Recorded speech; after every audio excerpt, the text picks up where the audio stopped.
Bismillahirrahmanirrahim. Assalamualaikum warahmatullahi wabarakatuh. Bagaimana kabarnya teman-teman semua? Semoga senantiasa sehat selalu ya. Sebelumnya perkenalkan, nama Ustazah Retno Widyastuti. Teman-teman bisa memanggil Ustazah Retno. Insyaallah di kelas 8 Ustazah akan membersamai teman-teman dalam mata pelajaran IPA, khususnya adalah IPA Biologi. Untuk pertemuan pertama di semester 1 kelas 8 untuk IPA kita akan mempelajari tentang struktur dan fungsi tumbuhan.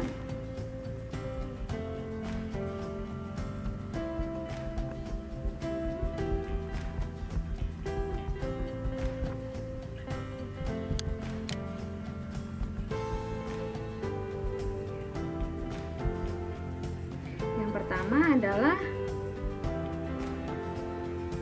struktur dan fungsi jaringan akar.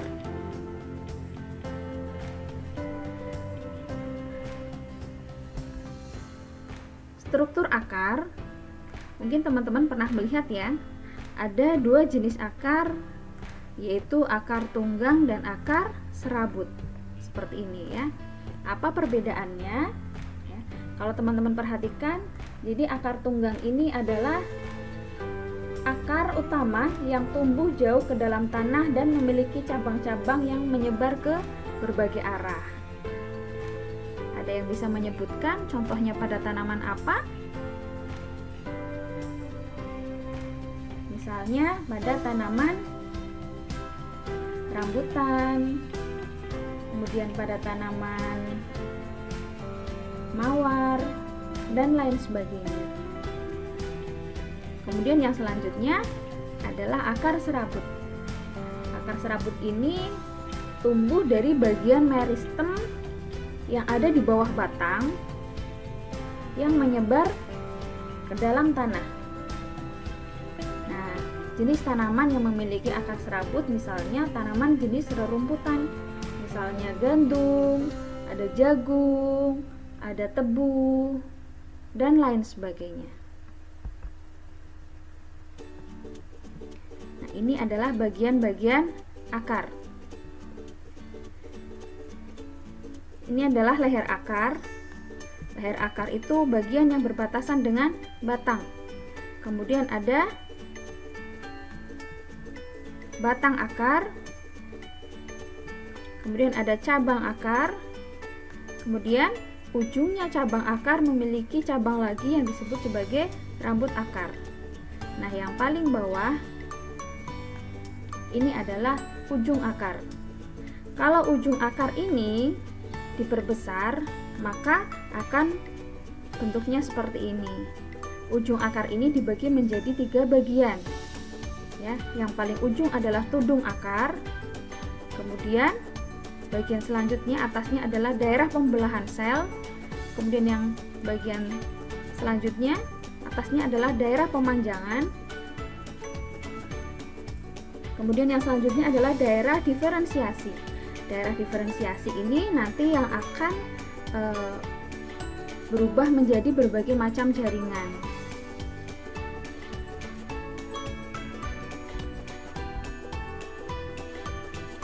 Ini adalah penampang jaringan pada akar. Misalnya diperbesar akan bentuknya seperti ini ya. Ini yang kanan kiri yang seperti rambut ini namanya bulu akar. Kemudian kalau diperbesar lagi bagian akar ini akan membentuk jaringan-jaringan gitu ya. Jadi akar ini terdiri dari berbagai macam jaringan. Nah, jaringan paling luar ini adalah jaringan epidermis yang paling luar. Ini jaringan epidermis. Nah, jaringan epidermis ini jaringan yang terletak paling luar, terdiri dari sel-sel yang tersusun rapat. Nah, apabila sel epidermis ini menonjol keluar, maka akan membentuk rambut akar. Nah, ini sebenarnya yang rambut akar ini adalah modifikasi dari epidermis yang menonjol keluar. Kemudian sebelah dalamnya itu ada korteks ya. Korteks ini lapisan setelah epidermis. Korteks ini terdiri dari jaringan parenkim yang relatif renggang, kemudian fungsinya sebagai tempat penyimpan cadangan makanan. Kemudian selanjutnya adalah lapisan endodermis. Kalau endodermis ini sebenarnya adalah selapis sel yang fungsinya sebagai pengatur jalan keluar masuknya air dari korteks ke silinder pusat. Apa itu silinder pusat? Silinder pusat itu terdiri dari dua ya. Jadi terdiri dari pembuluh kayu atau silem dan pembuluh tapis atau phloem. Yang mana pembuluh silem atau pembuluh kayu ini fungsinya adalah untuk mengangkut air dan garam mineral dari mana? Dari akar ke daun dan batang. Sedangkan untuk phloemnya atau pembuluh tapis fungsinya adalah mengangkut makanan hasil dari fotosintesis, yang mana tempat fotosintesis ada di mana? Dia ada di daun. Jadi mengangkut makanan hasil fotosintesis dari daun ke seluruh tubuh tumbuhan. Nah, begini ya teman-teman, ini adalah penampang dari akar ya. Kalau tadi dilihat dari sisi samping, kalau ini dilihat dari sisi atas ya. Nah, ini ya lapisan terluar, ini adalah jaringan epidermis. Ciri-cirinya selnya tersusun rapat. Kemudian sebelah dalamnya ada korteks. Ini ya, ini korteks, ini korteks. Kemudian dalamnya ada endodermis. Jadi endodermis adalah selapis sel, ini endodermis. Kemudian ada perisikel. Kemudian ada jaringan pengangkut yang terdiri dari jaringan phloem dan silem. Kemudian ada rambut akar yang merupakan modifikasi dari epidermis.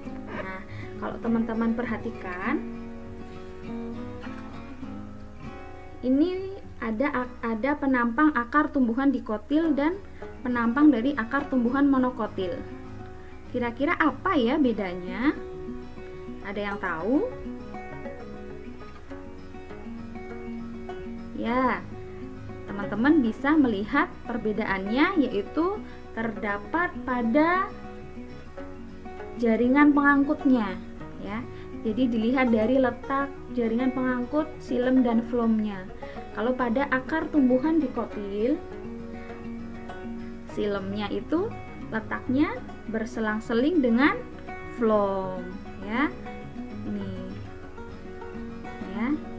Ini phloem, kemudian di dalam ada silem ya, jadi berselang-seling. Sedangkan pada akar tumbuhan monokotil, antara silem dan phloem ini membentuk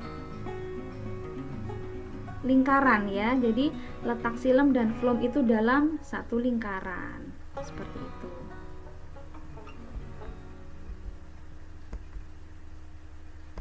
Yang selanjutnya adalah fungsi akar. Sudah kita ketahui bersama ya teman-teman, bahwa fungsi akar yang pertama adalah membuat tanaman itu tumbuh tegak ya. Tentunya tanaman tidak bisa tegak ya tanpa adanya akar.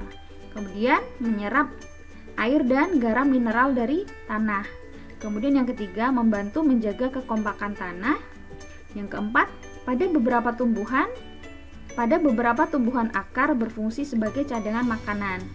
Ada yang berfungsi sebagai akar napas.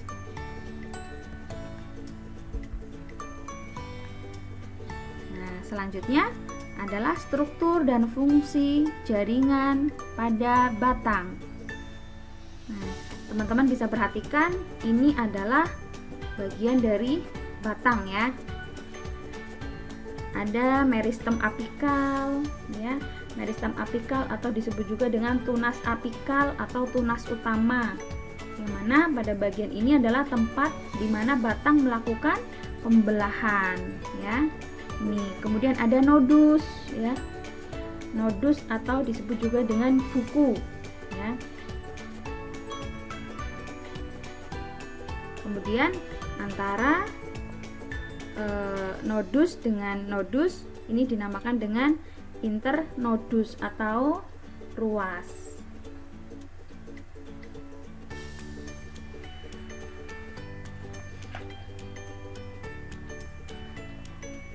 Kemudian yang selanjutnya adalah daun ya. Jadi nodus ini adalah buku atau disebut juga dengan tempat tumbuhnya daun. Ini ya, tempat tumbuhnya daun. Ini juga nodus ya, tempat tumbuhnya daun. Ini juga nodus. Jadi jarak antara nodus yang satu dengan nodus yang berikutnya namanya internodus. Ini antara nodus yang satu dengan nodus yang satu, ini namanya internodus.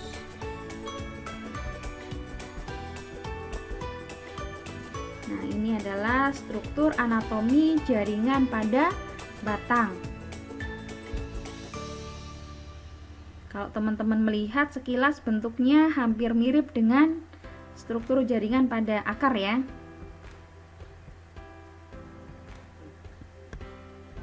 Yang pertama sama ya, epidermis. Fungsi ciri-ciri dari epidermis masih ingat ya? Ciri-ciri dari epidermis, sel-selnya tersusun secara rapat. Kemudian ada korteks ya. Kemudian ada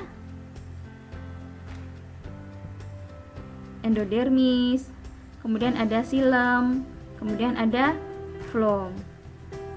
Gitu ya. Kemudian ada jenis batang yang memiliki kambium dan tidak memiliki endodermis. Gitu ya. Tapi untuk jaringan floem dan xilem masih sama ya, pasti ada di semua jenis batang maupun akar. Kemudian terdapat, kalau teman-teman perhatikan di sini ada empulur ya. Empulur ini adalah jaringan atau bagian yang paling dalam yang berisi jaringan parenkim.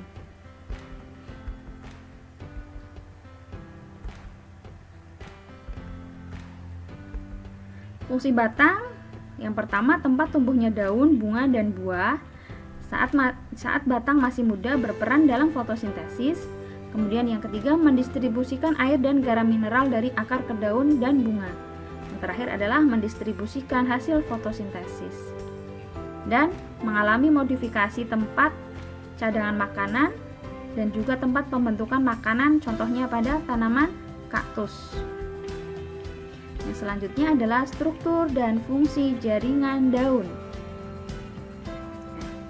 Di sini ada bagian-bagian pada daun, mulai dari ujung daun, kemudian ini tepi daun ya, ini tepi kiri, tepi kanan, kemudian ada helaian daun atau lamina. Ini merupakan bagian daun yang berupa lembaran yang berwarna hijau.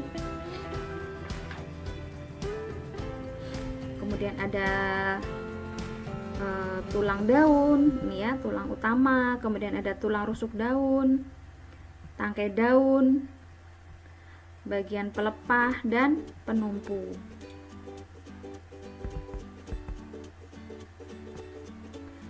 Untuk bentuk daun itu ada dua, daun tunggal dan daun majemuk. Daun tunggal itu apabila dalam satu tangkai itu ada satu helai daun. Ini ya, contohnya pada daun mangga. Teman-teman mungkin bisa mencontohkan jenis daun tunggal dari tanaman yang lain ya. Kemudian yang selanjutnya, daun majemuk. Contohnya daun putri malu, yaitu jika dalam satu tangkai ada beberapa daun berukuran kecil menyatu pada tulang daun. Seperti ini ya. Ini ada daun berukuran kecil menyatu pada tulang daun.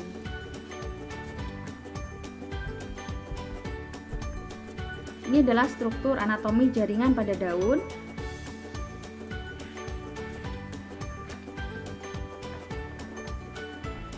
Nah, ini teman-teman bisa melihat, ini yang paling atas ada lapisan kutikula, gitu ya. Lapisan kutikula ini disebut juga dengan lapisan lilin ya. Ini ada epidermis atas dan juga epidermis di bawah. Ya. Misalnya satu lembar daun kemudian dipotong, ini bagian atas. Ya, bagian atas, kemudian bagian bawah yang warnanya agak cenderung pucat ya. Ini warna yang agak cenderung pucat di sini, ini warna yang cenderung cerah biasanya di bagian atas. Nah, ini ada jaringan epidermis ya. Jadi jaringan epidermis pada daun ini ada bagian atas dan bagian bawah. Jaringan epidermis karena berada di paling luar, maka fungsinya adalah sebagai pelindung. Dinding sel epidermis ini mengalami penebalan ya teman-teman pada bagian yang menghadap keluar. Jadi epidermis atas ini mengalami penebalan yang akan membentuk lapisan lilin atau kutikula ya, khusus epidermis atas. Fungsi kutikula ini akan berperan penting dalam proses transpirasi atau penguapan pada daun. Kemudian pada bagian sel epidermis bawah ini ada stomata yang berfungsi sebagai tempat pertukaran gas. Tuh. Kemudian yang selanjutnya ada jaringan mesofil. Mungkin kalau di sini dilihat sekilas tidak ada jaringan mesofil ya teman-teman. Nah, jaringan mesofil ini sebenarnya adalah gabungan antara jaringan tiang dengan jaringan bunga karang atau jaringan karang atau spons. Jaringan tiang disebut juga dengan jaringan palisade ya, atau palisade parenkim atau jaringan tiang. Jadi gabungan antara jaringan tiang dengan jaringan bunga karang ini namanya jaringan mesofil ya. Untuk jaringan palisade atau jaringan tiang ini biasanya memiliki ketebalan 1-3 sel dan memiliki banyak kloroplas ya atau zat hijau daun ya. Jaringan palisade ini merupakan bagian utama dari seluruh bagian tumbuhan untuk fotosintesis. Sedangkan untuk jaringan bunga karang atau jaringan spons terdiri dari sel-sel yang tersusun lepas seperti ini ya. Kebanyakan bercabang tidak teratur dan saling berhubungan di ujung cabang. Nah, jaringan bunga karang ini merupakan bagian utama untuk proses transpirasi atau penguapan. Kemudian selanjutnya ada jaringan xilem dan phloem ya. Fungsinya masih ingat ya teman-teman? Fungsi jaringan xilem yaitu mengangkut unsur hara dari akar ke daun dan batang. Sedangkan phloem fungsinya adalah mengedarkan hasil fotosintesis ke seluruh tubuh tumbuhan. Ini ada keterangan jaringan angkut. Maksudnya jaringan angkut ini ada dua, yaitu xilem dan phloem. Nah, ini gambar dilihat dari satu lapis saja ya teman-teman. Ini ada kutikula, epidermis atas, kemudian ada jaringan tiang, jaringan bunga karang. Ini jaringan tiang dan bunga karang disebut sebagai jaringan mesofil. Kemudian ada stomata, kemudian ada sel penjaga. Sel penjaga ini adalah sel yang terletak di antara stomata. Kemudian ada epidermis bawah dan pembuluh angkut yang terdiri dari xilem dan phloem. Selanjutnya adalah fungsi daun. Yang pertama sebagai tempat fotosintesis, yang kedua mengeluarkan kelebihan air dalam tubuh berupa gas melalui stomata. Yang ketiga, modifikasi daun dapat membentuk sulur pada kacang panjang, duri pada kaktus, bahkan menangkap serangga pada kantong semar. Ini menangkap serangga maksudnya ya teman-teman, pada kantong semar seperti ini. Ini yang dinamakan dengan sulur ini ya. Jadi sulur ini sebenarnya adalah daun, bukan batang nih ya, yang melilit-melilit. Misalnya pada tanaman kacang panjang. Kemudian ini tanaman kaktus. Jadi ini ya, ini sebenarnya adalah duri-duri ini sebenarnya adalah daun. Yang selanjutnya adalah pada tanaman kantong semar. Jadi ini sebenarnya adalah modifikasi dari daun ya teman-teman, yang fungsinya untuk menangkap serangga pada tanaman kantong semar. Baik, terima kasih teman-teman. Semoga paham ya sampai di sini. Selanjutnya teman-teman bisa melihat lembar kegiatan atau lembar penugasan pada portofolio yang sudah teman-teman pegang untuk mata pelajaran IPA kelas 8. Sampai di sini dulu. Ustazah ucapkan terima kasih. Jazakumullah khair. Assalamualaikum warahmatullahi wabarakatuh.